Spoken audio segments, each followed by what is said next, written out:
Good morning everyone, welcome to एकलव PCS. मैं निशित मिश्रा आज आपके लिए लेकर के आया हूँ 25 मई 2020 के टॉप 10 करंट क्वेश्चंस। तो अगर आप हमारे चैनल पर नए हैं तो इसको सब्सक्राइब कीजिए, और अगर आप इस वीडियो लेक्चर की पीडीएफ प्राप्त करना चाहते हैं तो हमारे टेलीग्राम चैनल को ज्वाइन करना ना भूलें।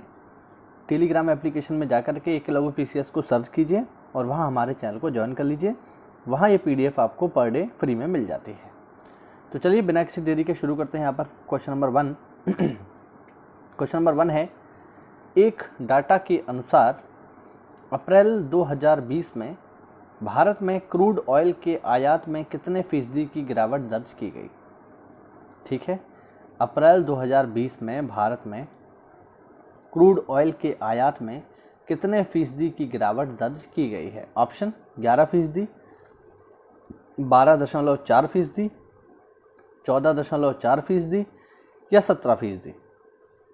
और इस सवाल का सही जवाब है विद्यार्थियों 12.4%।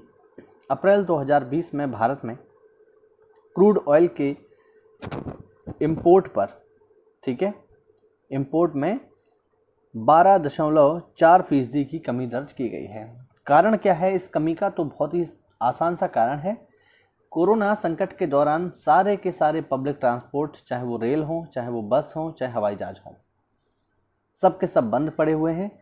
और जब वो बंद है तो ऐसे में उनमें जो ईंधन है वो कम खर्च हो रहा है, और जब ईंधन कम खर्च हो रहा है तो भारत को विदेश से ईंधन मंगाने की आवश्यकता भी नहीं है। इस वजह से ये कमी जो है आई है। व्याख्या में आप देख पाएंगे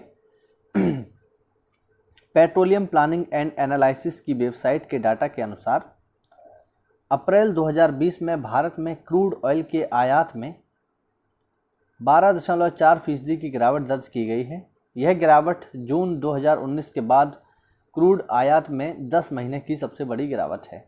यानी जून 2019 से अगर हम लगाएं तो अप्रैल 2019 तक की अगर स्थिति को देखा जाए तो ये अब तक की सबसे बड़ी गिरावट है। ठीक है, और जहाँ तक मुझे लगता है तो ये गिरावट अभी और रहने वाली है, क्योंकि लॉकडाउन इतनी आसानी से खुलने वाला नहीं है। ठीक है, तो ये गिरावट और हो सकती है। चलिए बढ़ते अगले प्रश्न की ओर। यहाँ पर क्वेश्चन नंबर 2 देखिए रेलवे ने अगले 10 दिनों में करीब कितनी श्रमिक स्पेशल ट्रेन चलाने की घोषणा की है। ठीक है, रेलवे ने अगले 10 दिनों में करीब कितनी श्रमिक स्पेशल ट्रेन चलाने की घोषणा की है। ऑप्शन है 1200 श्रमिक स्पेशल ट्रेनें, 2600 श्रमिक स्पेशल ट्रेनें, 3600 श्रमिक स्पेशल ट्रेनें या 4600 श्रमिक स्पेशल ट्रेनें। अगले 10 दिनों में कितनी स्पेशल ट्रेन श्रमिकों के लिए चलाई जाने की घोषणा की है रेलवे ने। तो इस सवाल का सही जवाब है बच्चों 2600 स्पेशल ट्रेन्स। ठीक है, 2600 स्पेशल ट्रेन्स जो है रेलवे अगले 10 दिनों में चलाने जा रही है। आप व्याख्या में देख सकते हैं, भारतीय रेलवे ने हाल ही में प्रवासी मजदूरों को उनके गंतव्य स्थान तक पहुंचाने के लिए करीब 2600 श्रमिक स्पेशल ट्रेन चलाने की घोषणा की है।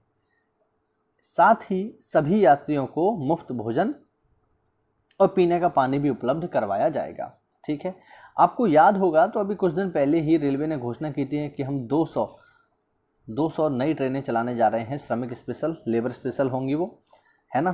तो वो चलाई भी गई। और इसके अलावा आपने देखा होगा कि कुछ जगहों पर महाराष्ट्र में ऐसी जो है न्यूज़ आई कि जो श्रमिक थे, जो मज़दूर थे, उन्होंने स्टेशन पर जो वेंडर्स होते हैं उनके साथ लूटपाट की, उनके सामान को लूट लिया, खाने पीने की चीज़ें उन्होंने लूट ली, पानी की बोतल्स वगैरह लूट ली, है ना। और एक प्रकार से ये अराजकता ही थी।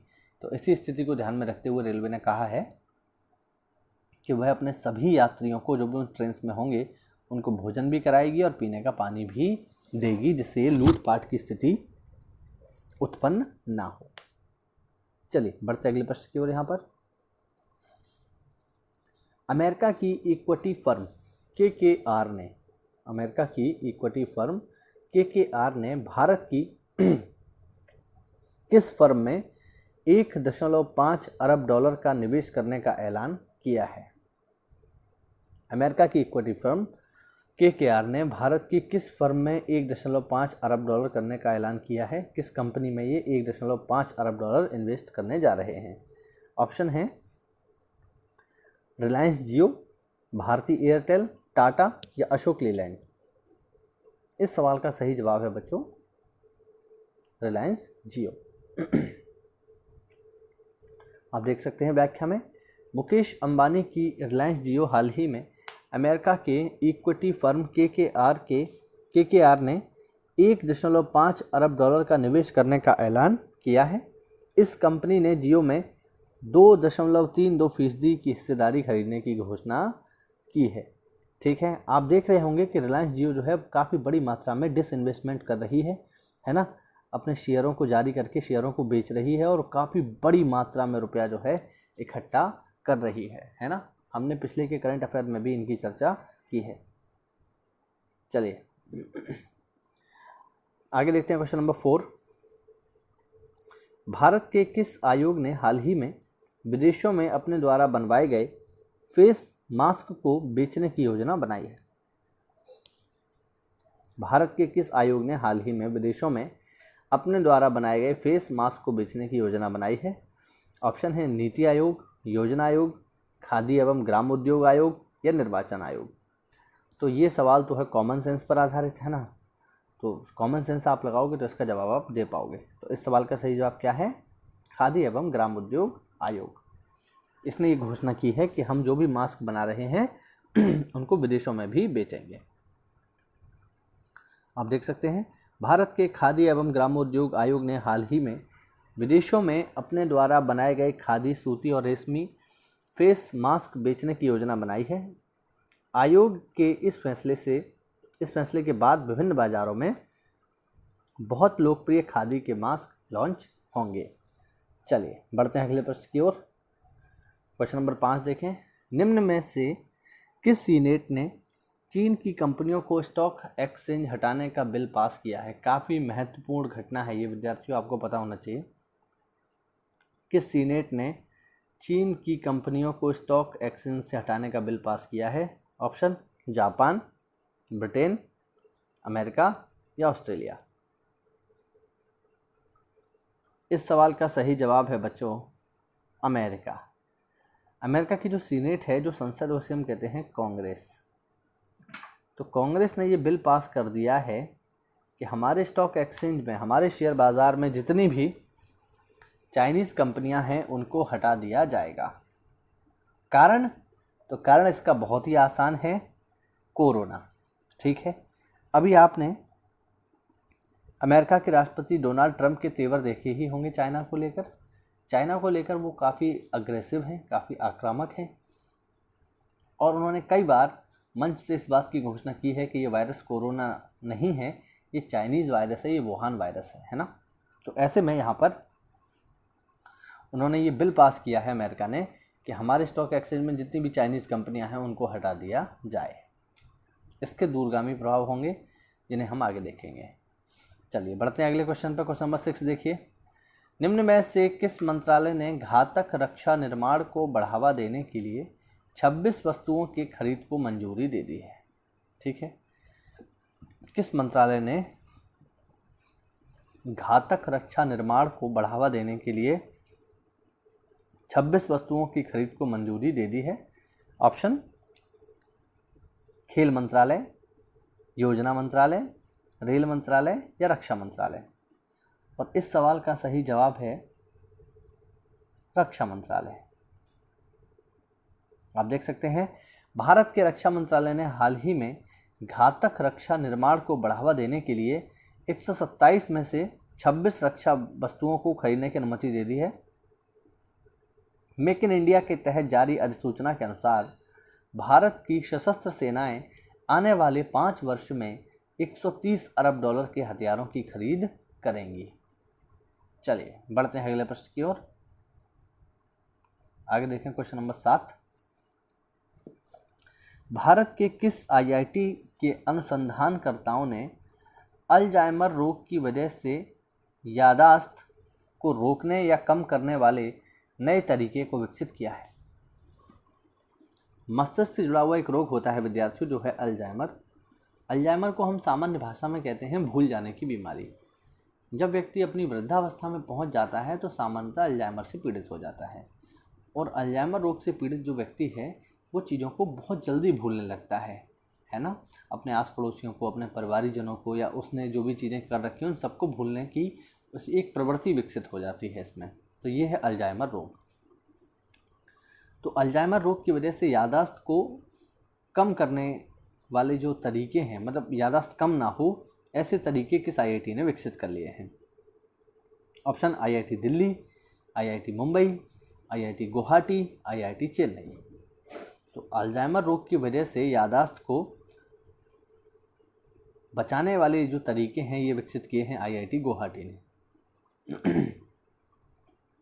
ठीक है, देख सकते हैं आप व्याख्या में, आईआईटी गुवाहाटी के अनुसंधानकर्ताओं ने अल्जाइमर रोग की वजह से याददाश्त को रोकने या कम करने वाले तरीकों को विकसित किया है। यह तरीका अल्जाइमर की बीमारी को टाल सकता है।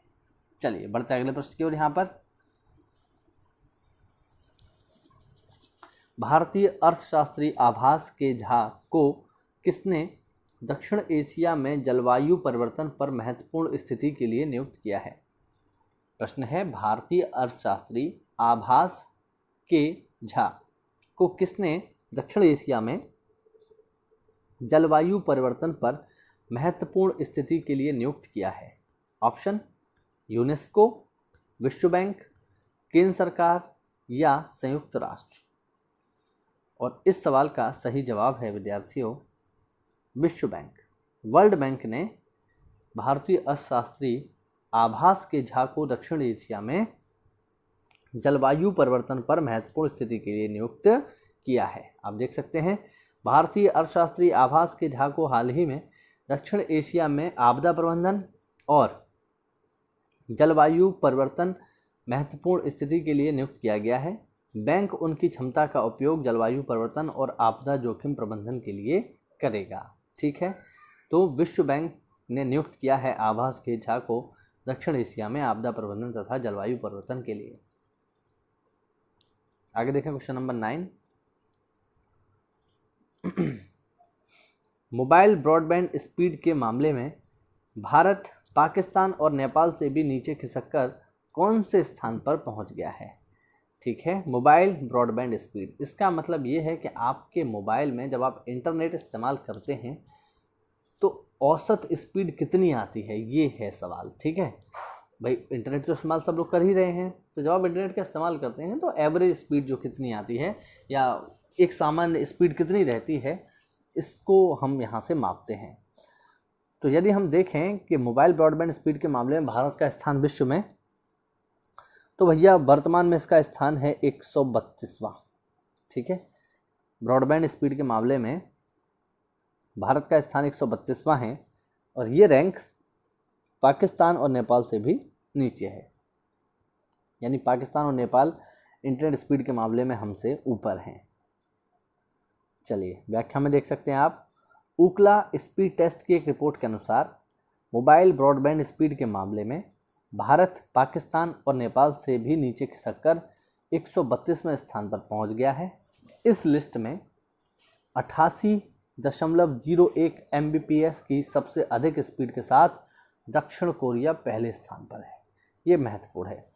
88 Mbps का मतलब हो गया एक सेकंड में 88 MB की स्पीड यहाँ पर आ रही है। यानी 88 MB की कोई भी फाइल दक्षिण कोरिया में एक सेकंड में ही डाउनलोड हो सकती है। भारत में ये स्पीड काफ़ी कम है, इसलिए इसका स्थान है 132वां। पहला स्थान आप लोग याद रखिएगा, दक्षिण कोरिया। चलिए बढ़ते हैं अगले प्रश्न की ओर। फोर्ब्स मैगजीन के अनुसार कौन सेरेना विलियम्स को पीछे छोड़कर दुनिया की सबसे ज़्यादा कमाई करने वाली महिला एथलीट बन गई हैं? Option Maria Sharapova, Venus Williams, Naomi Osaka, Lindsey von.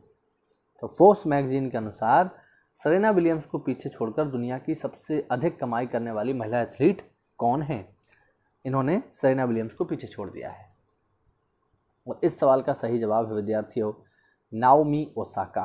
ठीक है, आप देख सकते हैं फोर्ब्स मैगजीन के अनुसार जापान की नाओमी ओसाका सेरेना विलियम्स को पीछे छोड़कर दुनिया की सबसे ज़्यादा कमाई करने वाली महिला एथलीट बन गई हैं। नाओमी ओसाका ने पिछले वर्ष 37.4 मिलियन डॉलर की कमाई की है और इस कमाई के साथ वह दुनिया में सबसे ज़्यादा कमाई करने वाली महिला एथलीट बन गई हैं। विद्यार्थियों, इस प्रकार के सवाल एग्ज़ाम में कई बार पूछे जा चुके हैं कि दुनिया में सबसे ज़्यादा कमाई करने वाली महिला एथलीट कौन है ना। तो आप ध्यान रखिएगा, इस तरीके के सवाल एग्ज़ाम में आते हैं। ठीक है, तो ये थे हमारे टॉप 10 करंट क्वेश्चंस जो कि करंट से जुड़े हुए थे। उम्मीद करते हैं वीडियो में आपको कुछ नया सीखने को मिला होगा। तो अगर वीडियो अच्छा लगा है तो वीडियो को लाइक करें और चैनल को सब्सक्राइब करें। मिलते हैं अगली क्लास में, तब तक के लिए स्टे होम, स्टे सेफ। जय हिंद, जय भारत।